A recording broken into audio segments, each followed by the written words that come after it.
This is not an investigation, and it is not an argument. There will be no attempt here to determine whether what you are about to hear is true or false. No effort to persuade, no conclusions drawn. What follows is a reconstruction, a chronological account of how a single story entered the public record, how it changed over time, and how it eventually stopped changing. This series is structured as a set of case files. Each case file focuses on one anomalous narrative, not to explain it away and not to defend it, only to document it. The method is simple. We begin at the earliest public appearance of a story. We follow it forward in time. We note what is said, when it is said, and how it is framed. We do not add interpretation. We do not resolve contradictions. We do not ask you to believe or disbelieve. We allow the record to speak for itself. This approach requires restraint. Many of the stories explored in this series are often told out of order. Details introduced years later are treated as if they were always present. Early versions are forgotten, compressed, or replaced by more familiar retellings. Here, that will not happen. Each version of the story will be placed where it belongs in time. Later editions will not be projected backward. Early absences will be allowed to remain absent. If you are listening closely, you may notice details that appear suddenly, others that disappear, and some that never appear at all. That is not an argument. It is simply what happens when a story is followed chronologically. This is an audio-first series. It is designed to be listened to without urgency, without visual reference, without the expectation of constant attention. You may drift, you may return. The structure is built to allow for that. If you miss a moment, it will reappear in another form. If you lose the thread, it will be gently restated. Nothing here requires vigilance. This series does not take sides. It does not treat skepticism as intelligence or belief as naivety. It treats both as positions that emerge after a story exists. Before that, there is only the record. Each case file ends without resolution. Not because resolution is impossible, but because it is outside the scope of this project. The question here is never what should we think. The question is only what was said and when. This is case file 001. It concerns a story that first appeared in public in the late 1980s. A story involving a remote site in the Nevada desert, a small number of unidentified craft, and a man who claimed to have worked near them. Over the decades that followed, this account would be repeated many times. On television, on radio, in documentaries, and in long-form conversations. It would grow, it would stabilize, and eventually it would stop changing. This case file reconstructs that process, nothing more. You are not being asked to decide anything, only to listen.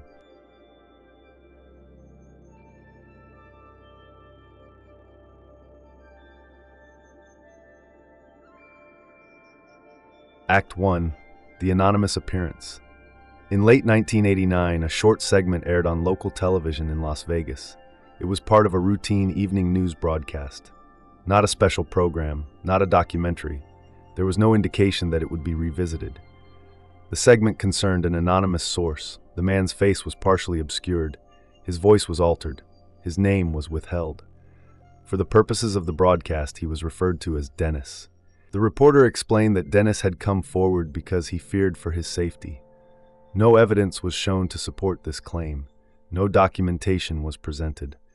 The broadcast accepted the explanation as the reason for anonymity and moved on.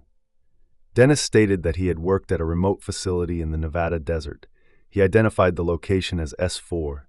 He described it as being several miles south of Groom Lake, an area already known publicly for classified military testing. At no point did Dennis explain how he was recruited. There is no description of a job interview, a hiring process, security clearances, or dates of employment. The segment does not focus on his background. Instead, it moves directly to what he claims he encountered.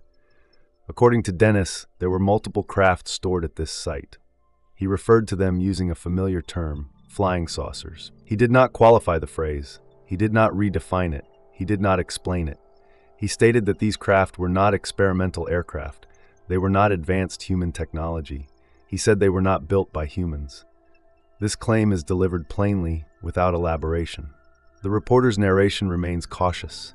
The story is described as extraordinary. The tone is controlled and skeptical, but not dismissive.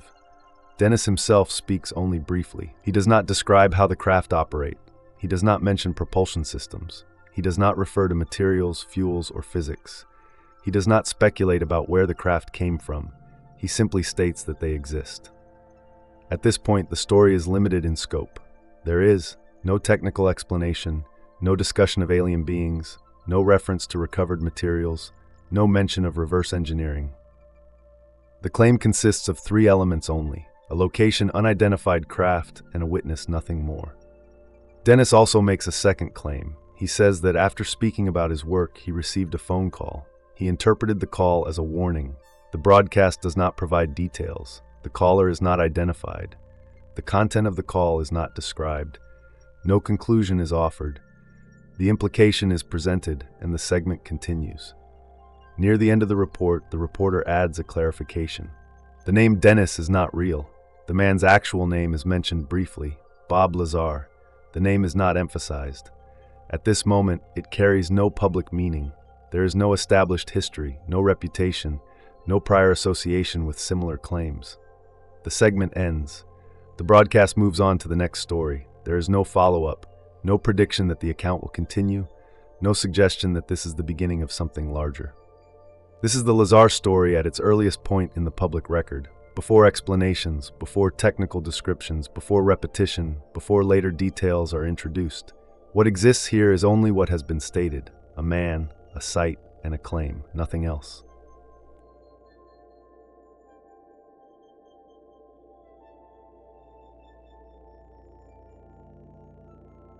Act 2. The name appears. Not long after the initial broadcast, the story returns. There is no formal update, no correction, no announcement that anything has changed, but something has. In the first report, the name Bob Lazar appears only briefly. It is mentioned and then passed over. At that moment, it carries no weight. It provides no context. It explains nothing. In the reports that follow, the name begins to take on meaning. Bob Lazar is no longer treated simply as the source of a claim. He is now treated as a subject. The coverage expands accordingly. Lazar is described as a scientist, an engineer, someone with technical training. These descriptions are stated plainly, but they are not examined in detail.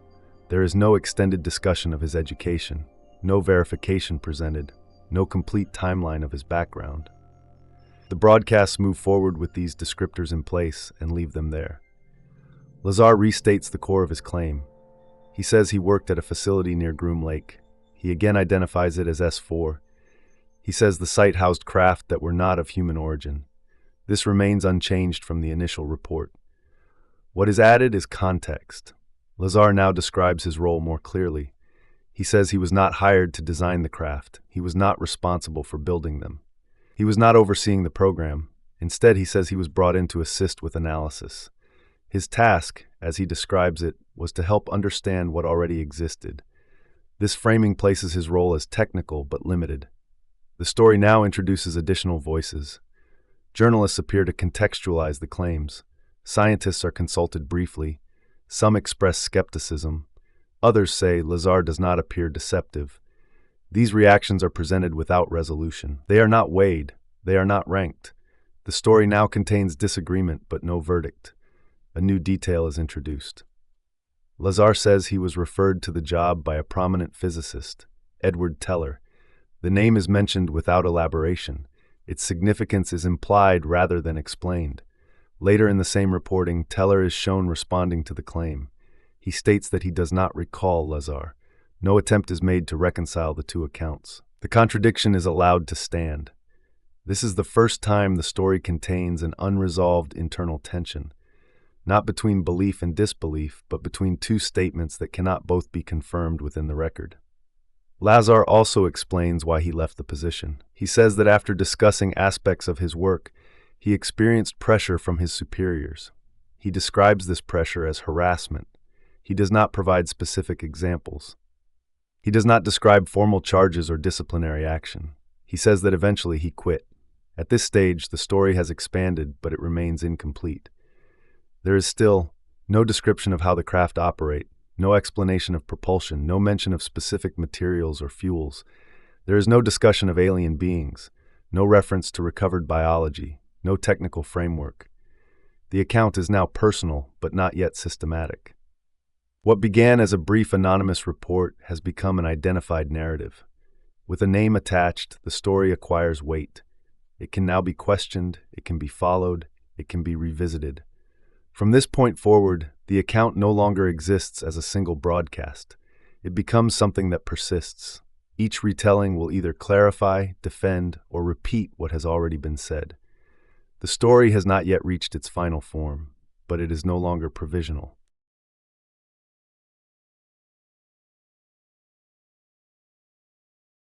Act 3. The technology takes shape. After the television reports, the story moves into a different medium. Long-form radio. Here there are no visual constraints, no edited sound bites, no requirement to compress an account into minutes. Bob Lazar is given time to speak without interruption. This is where the story changes permanently. For the first time, Lazar begins to describe not just what he claims existed, but how it may have functioned. He says that the craft he encountered were not powered by conventional engines. There were no wings, no exhaust, no visible means of thrust. Instead, Lazar describes a system based on gravity. According to his account, the craft generate a localized gravitational field.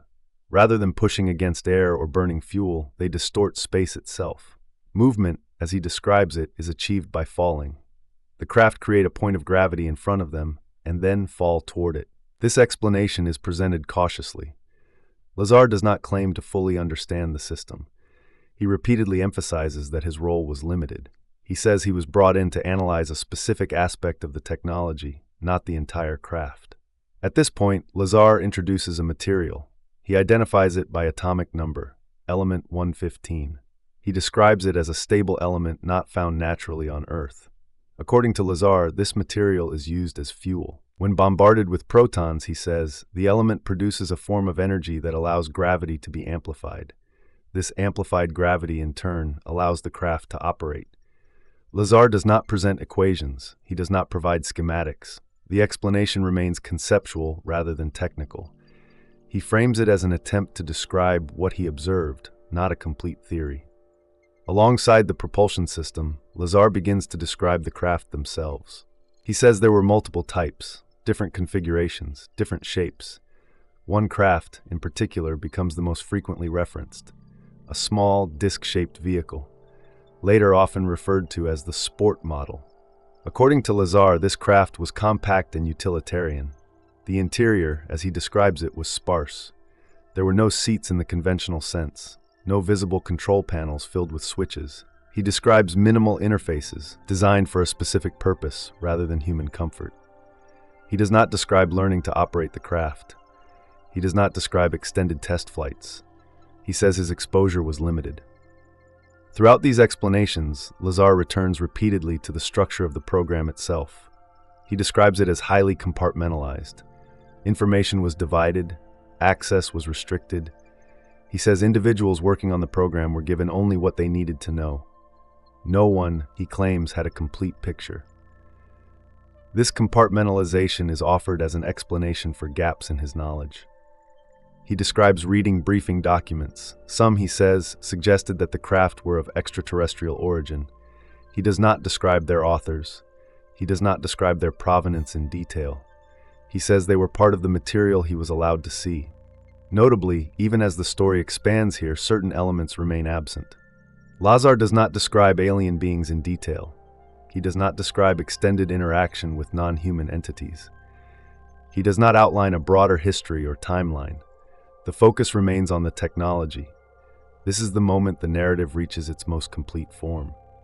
From this point onward, Lazar's account contains a location, a role, a propulsion mechanism, a fuel source, and a description of the craft. These elements will return again and again in later interviews, often with different wording, sometimes with clarification, but rarely with addition. This is the phase in which the story stabilizes, not because it is proven, not because it is accepted, but because it is now internally consistent enough to be repeated. From this point forward, the Lazar account is no longer developing. It is being told.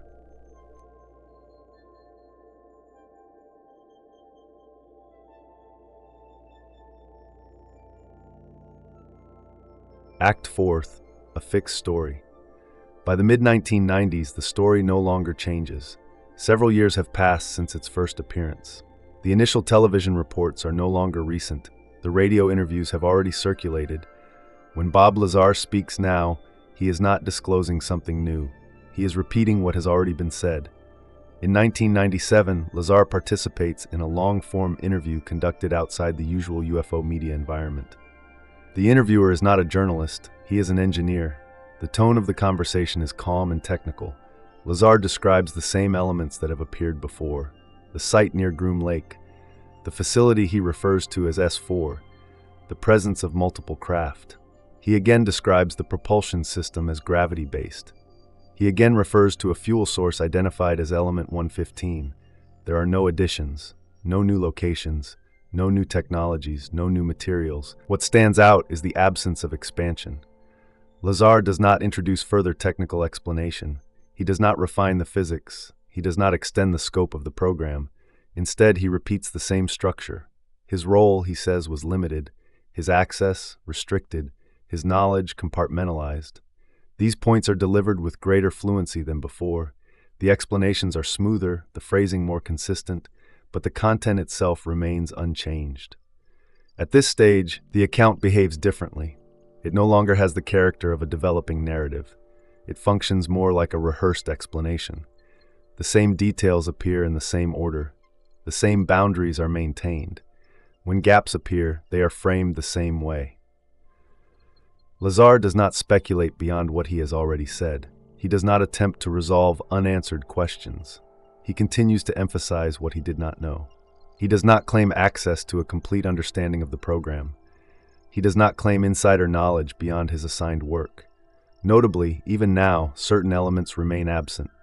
There is still no detailed description of alien beings, no discussion of motivations, intentions, or origins. There is no expanded history of contact. No timeline beyond his own involvement. The focus remains narrow.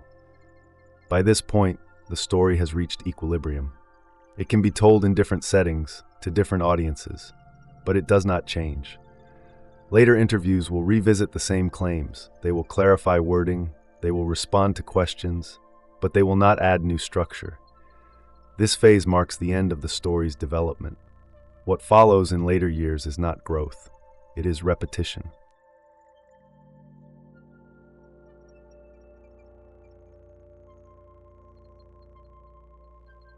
Epilogue, decades later.